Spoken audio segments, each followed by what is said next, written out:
रूस के राष्ट्रपति व्लादिमीर पुतिन अचानक संयुक्त अरब अमीरात पहुंचे हैं, लेकिन सऊदी अरब के अपने आधिकारिक दौरे से पहले आखिर पुतिन अबू धाबी क्यों पहुंचे हैं? इस दौरे के कई मायने भी निकाले जा रहे हैं। इतना ही नहीं, पुतिन के यूएई पहुंचने की खबर से हलचल मची हुई है, क्योंकि जब पुतिन संयुक्त अरब अमीरात पहुंचे तो उनके जहाज को अचानक से कई फाइटर जेट्स घेर लेते हैं। लेकिन ऐसा क्यों कि पुतिन के अबू धाबी पहुंचते ही कई फाइटर जेट्स उनके पास पहुंचते हैं? तो चलिए आगे की कहानी में समझते हैं कि आखिर ये फाइटर जेट्स पुतिन के जहाज को चारों तरफ से क्यों घेर लेते हैं।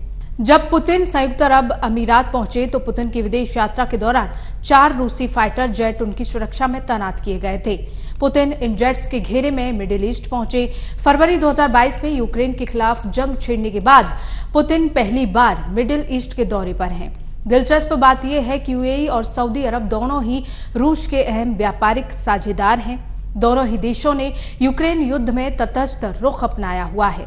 ये देश रूस के पश्चिमी नेतृत्व वाले प्रतिबंधों को मानने से इनकार करते आए हैं। सऊदी अरब के दौरे पर वो सऊदी अरब के क्राउन प्रिंस MBS के साथ तेल उत्पादन और ओपेक प्लस पर भी वार्ता करेंगे। ओपेक प्लस यानी 14 प्रमुख तेल उत्पादक देशों का एक अंतर सरकारी वो संगठन जो एक साथ दुनिया के कच्चे तेल का करीब 40% उत्पादन करता है। ओपेक तेल निर्यात अंतर्राष्ट्रीय स्तर पर कारोबार किए जाने वाले कुल पेट्रोलियम का करीब 60% का प्रतिनिधित्व करता है।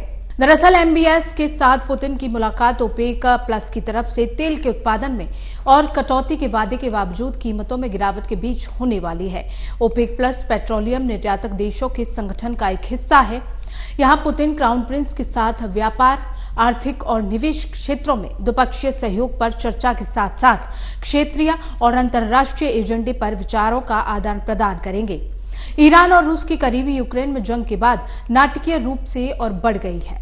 जंग के दौरान ईरान रूस का प्रमुख व्यापार, भागीदारी और हथियारों का आपूर्तिकर्ता बन गया है। पुतिन हाल के कुछ महीनों में रूस की सीमाओं से बहुत कम बाहर गए हैं। उनकी ये यात्राएं क्षेत्र से रूस के साथ संबंधों को उजागर करती हैं।